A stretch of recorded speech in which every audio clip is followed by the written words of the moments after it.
Hey everyone, welcome to 99.6 The Howl. For the uninitiated, this is an unedited YouTube vlog discussing everything Arizona Coyotes, and I wish I could be sitting here talking to you about how the Coyotes are only 2 points away from the playoffs behind the Minnesota Wild. Yes, the teams are changing so fast that they're now chasing a new team, because the St. Louis Blues have won 8 in a row, and they're no longer in that wild card spot. They've leapfrogged into the top 3 in the Central Division.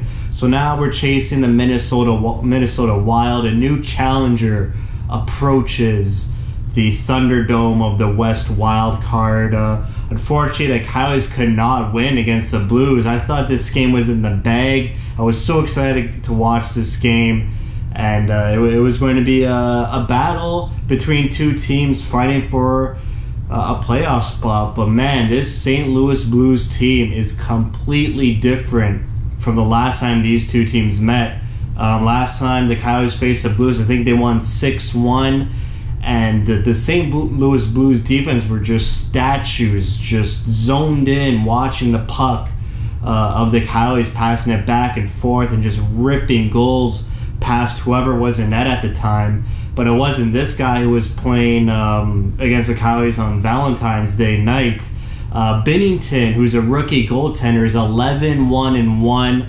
Unbelievable. He basically brought this team out from the ashes and has been the big story in St. Louis and how they've got to string 8 wins in a row. Maybe the Coyotes could learn a thing or two from St. Louis, but you know, they came off a hard win against Vegas. I mean, that game against Vegas, Kemper kept them in for as long as he could, and then the Coyotes offense finally pocketed in some goals, and they won 5-2 in a spirited battle. I thought, you know, they'd come away from that win motivated, knowing what they have to do from here on out, and just put on the work boots and go. But it suddenly came to a halt against St. Louis. That first period, the Coyotes had nothing going on. The biggest problem was they couldn't get that first pass out of their zone. They couldn't hit the neutral zone with speed. They couldn't dump it behind the St. Louis D-man and get to work. The St. Louis were just suffocating the Coyotes from the moment they would gather the puck in their zone. And St. Louis, man, they came out so strong and so ready to play, hard on the body, just relentless. It looked like St. Louis was playing the Coyotes style of hockey that the Coyotes should be playing from here until April. It's so unfortunate the Coyotes couldn't get any points out of the Blues. They still sit 4 points out of the wild card spot, with Minnesota probably playing tomorrow night or tonight, whenever you're watching this, Friday night. And then Coyotes got a Saturday afternoon game against the Toronto Maple Leafs and a Monday afternoon game against the Calgary Flames, 2 top Canadian high-octane offense teams. And the Coyotes are gonna be facing top competition, and that's why I wanted the Coyotes to beat the Blues, just, you know, to gain some insurance points. But they're going to make it hard for themselves and try to get points against the Maple Leafs and the Flames. On the injury front, I know the injuries have been piling up. Capobianco, like I mentioned in my last video, out for the season with an injury in his second game in his call-up. Mario Kempe injured as well, but Brad Richardson came back to the lineup, our PK specialist, our face-off specialist.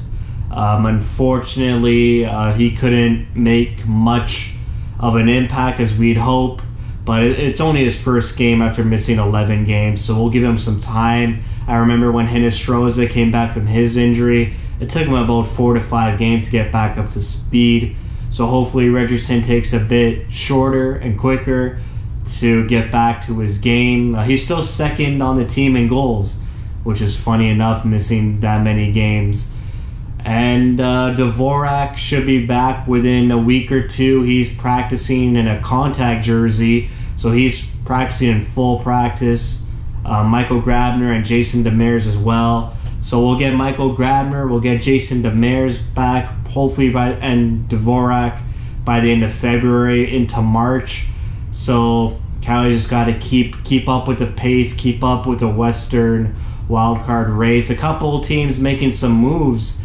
Chicago has been pretty hot lately, and always watch out for Colorado. I feel like they've been dormant for a really long time, and they could just jump and kickstart their season just like the Blues did. So I would watch out for Chicago and Colorado.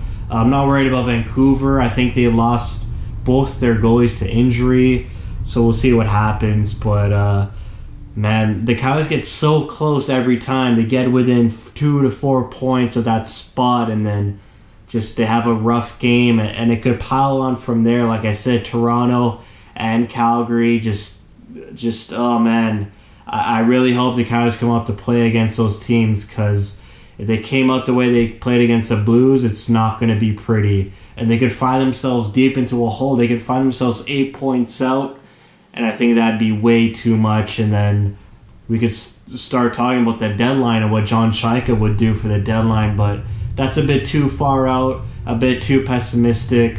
But, Coyotes got to just get back to work, get back to doing what they know best, and not have a game like this Blues game. It reminded me exactly like that Columbus game last week. Just came out flat, got overworked, got pushed around, and couldn't generate any offense, low shot totals.